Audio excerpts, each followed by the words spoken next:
Minecraft Vault, un concept développé par les Américains pour les Américains depuis maintenant presque 2 ans. Et bien aujourd'hui, la Belgique va changer cela en mettant sa pierre à l'édifice que j'ai nommé Checkmate.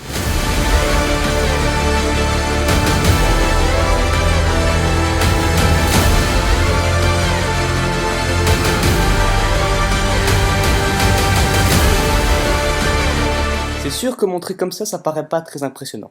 Mais ça va venir, vous inquiétez pas. Alors déjà, deux choses. Premièrement, à tous ceux qui pensaient que dans cette vidéo, on allait dire chocolatine et 79. Et de deux, il y en aurait qui pourraient me dire « Oui, mais moi je connais Minecraft Vault, j'ai vu la vidéo de Fuse, nanana. » Alors, oui, mais non. Parce que, il faut savoir que Fuse, disons, a déjà raconté quelques petites conneries dans sa vidéo. Mais surtout, que c'est très mal exploité. Ah, je vous assure, croyez-moi, si vous voulez vraiment une vidéo qui vous explique l'histoire Minecraft Vault, allez voir des Américains, c'est mieux. Et si vous parlez pas anglais, allez sur Google et traduisez la page, c'est bon quoi. Et si vous avez la flemme de lire, vous cassez les couilles aussi. Hein. Maintenant que je me suis attisé la colère de tous les abonnés de Fuse et que ma vidéo a déjà 10 000 dislikes, on va pouvoir passer l'explication. Parce que je suppose qu'il y a quand même des gens qui ne connaissent pas Minecraft Vault. Alors, pour ceux qui ne connaissent pas, c'est très simple. En gros, le but de Minecraft Vault, c'est d'enfermer des joueurs Minecraft. Mais bon, pas les enfermer, genre les mettre dans une cage en bedrock, ou les mettre dans des prisons RP. Moi, je vous parle d'une vraie prison, vraiment fonctionnelle, réfléchie, et tout. Bon, du coup, je vous propose qu'on aille directement voir les règles. Et je parle pas de celle de ta mère. Bon, ok, t'es nul celle-là. Accéder aux règles du concept Minecraft Vault, il faut écrire sur Google Minecraft Vault Encyclopedia, et vous devez simplement cliquer sur le premier lien, puis vous cliquez sur Règles, et ensuite vous tomberez sur toutes les règles. En vrai, c'est super logique ce que je dis. Et maintenant, on va parler de ce qui rend ma prison spéciale. Bon alors déjà, premièrement, je le dis tout de suite comme ça c'est fait, elle est inspirée du travail de Erebus Abyss, qui est une autre prison Minecraft. Mais du coup, ma prison. J'ai fait mes petits calculs, parce que je suis un grand mathématicien. Et donc d'après moi, à partir du moment où tu es bien dans une survie, stuff en netherite, enchanté et tout, le temps de construire toutes les fermes, de rester AFK à ces fermes pour collecter les ressources nécessaires, et de construire la prison, et le tout en étant seul bien sûr, il te faudrait 2 semaines. 2 semaines c'est pas mal. Si on sait que GS Vault il faudrait genre 5 mois, 2 semaines, c'est quand même bien. Maintenant, on va parler de l'entrée du garde. Pour que le garde puisse sortir, il faut qu'il mette son set spawn sur le lit. Ensuite, il devra mettre tous ses items dans son under chest, mis à part 3 potions de dégâts. Une fois cela fait, il va devoir appuyer sur ce bouton, et ensuite il va devoir, et ce très rapidement, se tuer avec les potions de dégâts, et respawn. Ce qui va se passer, c'est que le lit du garde sera obstruit pendant 7 ou 8 secondes, un truc comme ça, et du coup, le garde ne pourra pas respawn sur son lit, et donc il respawnera au spawn de base. Et ensuite, lorsqu'il voudra rentrer, vu que son lit aura été désobstructé, il n'aura qu'à se suicider. Maintenant, on va parler de... Il y a plusieurs types d'évadeurs. On a tout d'abord le prisonnier, qui sera celui qui ira dans la cellule. On a les visiteurs, qui vont venir visiter le prisonnier. Mais t'es pas net, non? Non, qui vont venir rendre visite au prisonnier, c'est mieux. L'invisible, qui est un mec invisible. Ouais. Et pour finir, on a les attaquants. Et eux, en gros, ils vont venir attaquer. Ouais, logique. Je propose tout de suite de vous montrer comment on va se débarrasser de 3 d'entre eux. Le garde doit allumer le portail, et ensuite il doit dire au prisonnier ou visiteur qu'il peut rentrer dans le portail qui se trouve à l'extérieur de la prison. Ensuite, une fois qu'il se trouve dans le nether, il peut mettre tous ses items dans l'under chest, et ensuite re-rentrer dans le portail, que le garde cassera. Ce qui va se passer, c'est que le prisonnier va apparaître dans le portail qui a été allumé par le garde. Mais, si jamais il prend le portail alors que le garde ne l'a pas allumé, et ben il tombera dans le piège qu'on verra plus tard. Le garde doit rentrer dans ce minecart, qui est un glitch X-ray qui fait office de caméra, et il va devoir activer F3.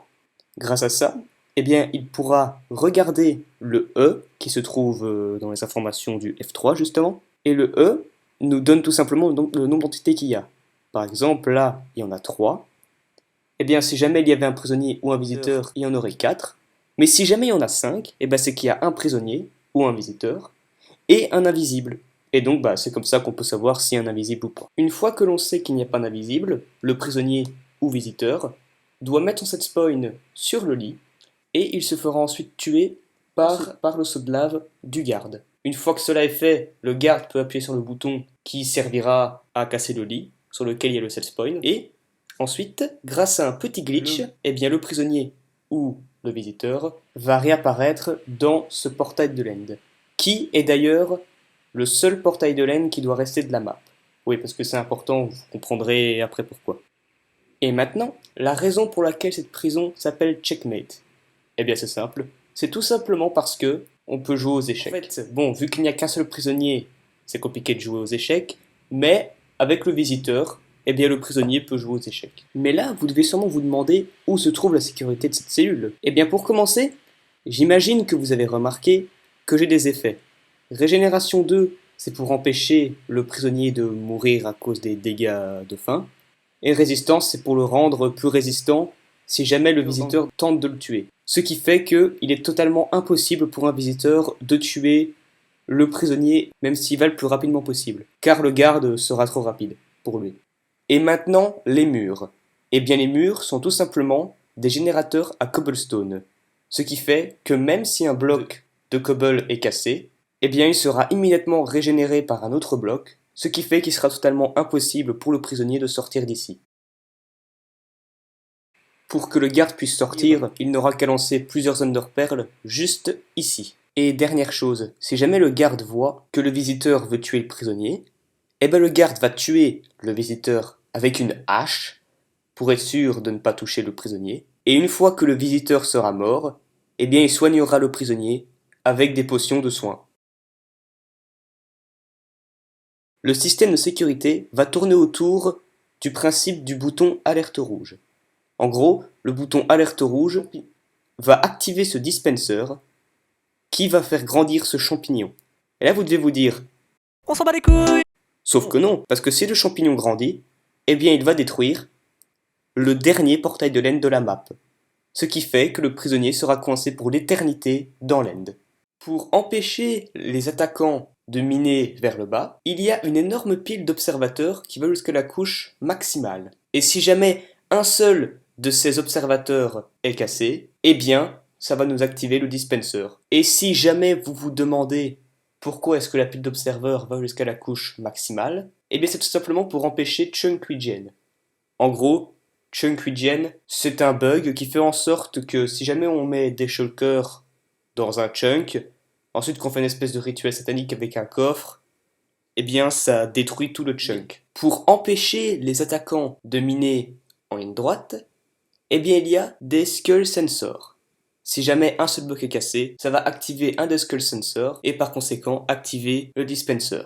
Mais si jamais un attaquant utilise un wither, le wither ne sera pas assez rapide, donc vous pouvez oublier. Et des manecarts TNT, ce n'est pas assez puissant. Pour empêcher un attaquant de générer un portail dans la prison, eh bien il y a ce portal trap. En gros, ça va faire rentrer l'attaquant à l'intérieur, et si jamais il tente de casser un bloc ou faire autre chose qui va faire du bruit, eh bien il va activer le skull sensor et par conséquent le dispenser. Et pour empêcher les attaquants de passer par le bas, eh bien sur PaperMC, la bedrock est incassable, même avec le glitch pour la casser. Mais finalement, comment est-ce que vous pourriez télécharger Checkmate? Si vous en aviez envie en tout cas. Eh bien, il nous suffit de retourner sur Minecraft Vault Encyclopedia. Eh bien, vous aurez tout simplement toutes les prisons qui existent. Et vous finirez par trouver Checkmate. Bon, là, je l'ai pas encore mise, mais avant que la vidéo sorte, je la mettrai. Et bien sur ce, désolé pour le son, désolé pour les petits lags, désolé pour les qui aura sûrement pas partout dans la vidéo, Et sur ce, ciao!